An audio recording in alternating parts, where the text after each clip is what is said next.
नमस्कार, तुमचं माझ्या धनश्री चॅनलमध्ये स्वागत आहे। तर आज आलो आहे आम्ही आमच्या गावाकडे। हे बघा गावाकडची संध्याकाळ किती छान असते। हे असं तुळशीचं वृंदावन वगैरे हे शहरात पाहायला मिळत नाही। मला याची खूप आवड आहे, पण आमच्या 1 BHK फ्लॅट सिस्टीममध्ये हे असं काही नसतं। हे गावाकडेच हे असं तुम्हाला वातावरण आणि असं सगळं छान निसर्ग पाहायला मिळेल। इकडची हवा मोकळी आणि अतिशय शुद्ध असते। हे बघा आमचे भाचे कसे सायकल खेळतात संध्याकाळचे, आणि शहरातल्या मुलांना असे खेळ पण खेळता येत नाही। तसे गावाकडे कसं असं खेळायला वगैरे भरपूर जागा असते, आणि शहरातली जी मुलं असतात ती सारखी मोबाईलवर वगैरे खेळत असतात। गावाकडे हा एक फायदा खूप छान आहे की लहान मुलांना खेळायला खूप छान असं मिळतं, त्यांच्या हातात कधीच मोबाईल नसतो। परत हे बघा आमची हे शेळ्यांची करडं, हे बघा हे आमच्या बुद्धी ताई, हे बघा शेळ्यांची करडं। आमच्याकडे भरपूर शेती आहे, आणि त्या शेतीमध्ये जोड व्यवसाय म्हणून आम्ही हे शेळी पालन करतो। शेतीचा हा एक फायदा आहे की फक्त शेतीवरती अवलंबून न राहता आपण असा जोड व्यवसाय पण करावा, त्याच्यातून पण भरपूर उत्पन्न आपण मिळवू शकतो। हे बघा कशी छान छोटी छोटी आमची करडे आहेत।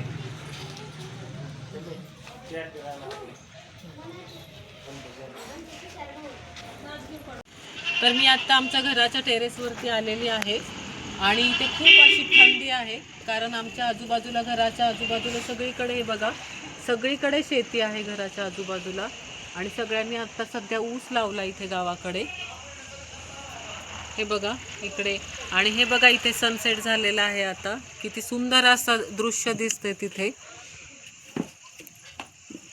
खूप छान आहे इथलं आजूबाजूचं वातावरण, आणि आता सध्या गावाकडे ऊसतोड चालू झालेली आहे। इथे गावाकडे लाईट सारखी जाते, लाईटीचा लपंडाव सारखा चालू असतो, पण आता जस्ट ही लाईट आलेली आहे, त्यामुळे मी इथे टेरेसवरती आले।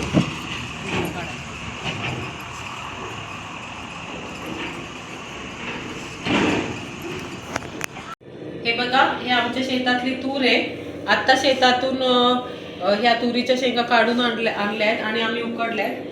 शहराकडे काही असं लवकर आपल्याला मिळत नाही की ताजं ताजं आणा आणि मग ते ताजं ताजं खा, हे मिळत नाही। हे गावाकडे हे खूप छान असं असतं एक गोष्ट की आपण ताजी ताजी भाजीपाला आणून तो लगेच खाऊ शकतो बनवून। तर ह्या तुरीच्या शेंगा आता आम्ही उकडलेल्या आहेत, आणि त्या खायला खूपच स्वादिष्ट लागतात। आणि आता स्वयंपाकाला सुरुवात पण केलेली आहे। हे बघा या तुरीची भाजी पण बनवलेली आहे आता। तर गावाकडे आमचा खूप लवकर स्वयंपाक होतो, तेच जर आम्ही आमच्या घरी शहरात जेव्हा असतो त्यावेळेस स्वयंपाकाला खूप म्हणजे कसं अगदी 8:30 9:30 वगैरे वाजता आमचं जेवण होतं। तसं गावाकडे 7 7:30 वाजता आमचं जेवण पण होतं, आणि 10 10:30 वाजता इथे आम्ही झोपतो पण। तसंच शहराची लाईफस्टाईल कशी असते की झोपायला तिथे आम्हाला 12 12:30 हे वाजतातच। तर इथे हे मला खूप आवडतं की आम्ही खूप लवकर इथे झोपतो 10 10:30 आणि खूप लवकर उठतो। अगदी ब्रह्ममुहूर्तावर मी इथेच 5 5:30 वाजता उठते, आणि मग देवाची पूजा वगैरे करते, आणि मग इथे गावाकडचं आमचं रोजचं रुटीन चालू होतं। तर मला गावाकडे यायला खूप म्हणजे खूप आवडतो, पण आमचं जे काम आहे कामानिमित्त वगैरे आम्हाला शहरातच राहावं लागतं।